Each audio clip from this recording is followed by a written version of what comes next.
Smoothie King asks, what's that sound? That's the sound of hearts popping out of your eyes when you see Smoothie King's all-new smoothie bowls.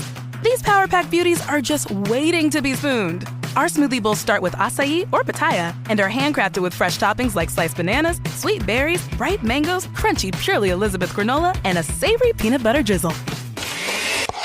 That's the sound of a smoothie bowl being made fresh, just for you. The new Smoothie Bowls menu, only at Smoothie King. Are you looking for the perfect way to take your brand to the next level? Want to reach a dedicated, engaged audience that's all ears? With audiohook.com, you can do just that. Audiohook is the premier podcast advertising platform, connecting advertisers with some of the best podcasts in the world. Audiohook uses advanced targeting techniques to ensure your message reaches the right ears at the right time. With detailed analytics, you'll be able to track your campaign's performance and optimize your strategy for maximum impact. Plus, their team of experts are there every step of the way, providing guidance and support to make your campaign a success. So, whether you're a startup, a small business owner, or a marketing pro, Audiohook is your one-stop shop for podcast advertising success.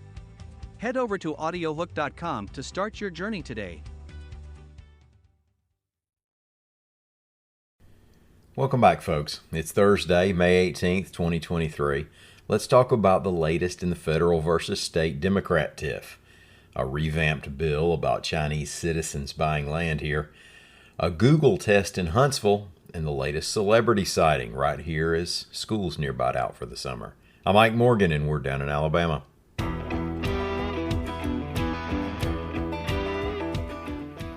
The Democratic National Committee is prepared to penalize Alabama Democrats for the rolling back of changes to the Alabama Democratic Party's bylaws, according to a report from the Alabama Reflector.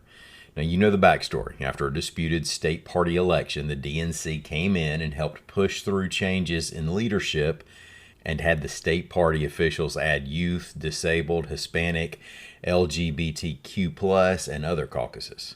Since then, the old guard Democrat leadership has moved back into power, led by Alabama Democratic Party Chair Randy Kelly and Vice Chair of Minority Affairs Joe Reed.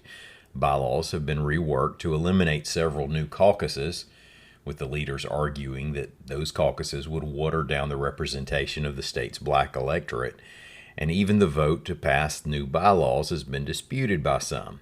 The Reflector report said the DNC has sent a letter to Kelly, saying the latest changes may lead to unequal treatment of minority groups, and that if the issues aren't addressed, it could end up costing Alabama representation in the primary presidential election. Kelly has claimed that nobody lost representation with the changes. The Alabama State Senate Agriculture, Forestry, and Conservation Committee reworked a bill that passed the House of Representatives last week, reports AL.com's Mike Kasem. Now, that bill, as written and passed by the House, was intended to ban Chinese citizens and businesses from buying property in Alabama. That includes Chinese citizens who live and work legally in the state. It was met with criticism that it was discriminatory and ignored contributions made by Chinese Americans. The bill that came out of the Senate committee on Wednesday narrowed the focus to farmland and land near military bases, power plants, airports, and other critical infrastructure. And it doesn't ban Chinese citizens who live in Alabama from buying property.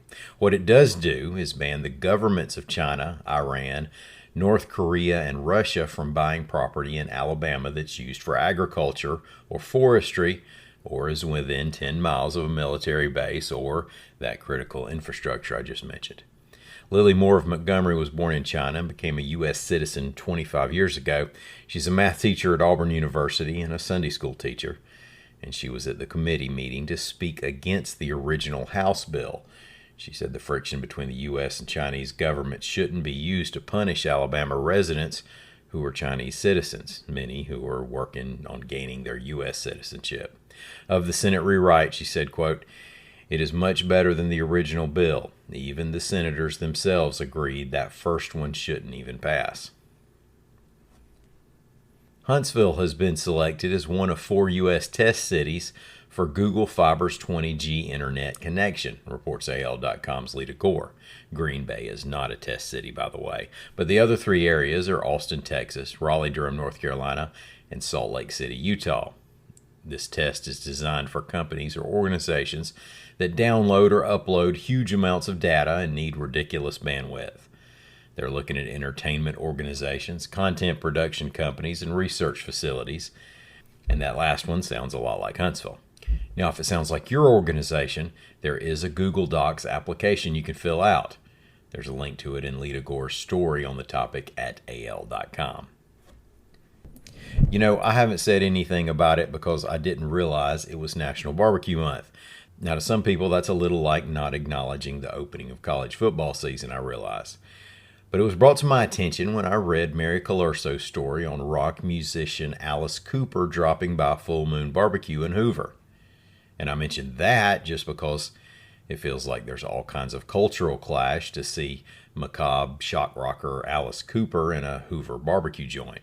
I mean, if you saw Lyle Lovett at Saul's or Hank Jr. at Hook's, it wouldn't feel too out of place. But Cooper's a cultural clash anyway. He's as likely to play Ross Bridge when it opens as he is to drop by a restaurant here. So the whole point to the story is Happy National Barbecue Month. And remember, brisket is great, but maybe it needs its own month. In Alabama, barbecue comes from a pig. That ought to be in our state constitution. Everything else has been. Thank y'all so much for listening. We'll be back here again tomorrow. Until then, come on by and see us on the World Wide Web at al.com.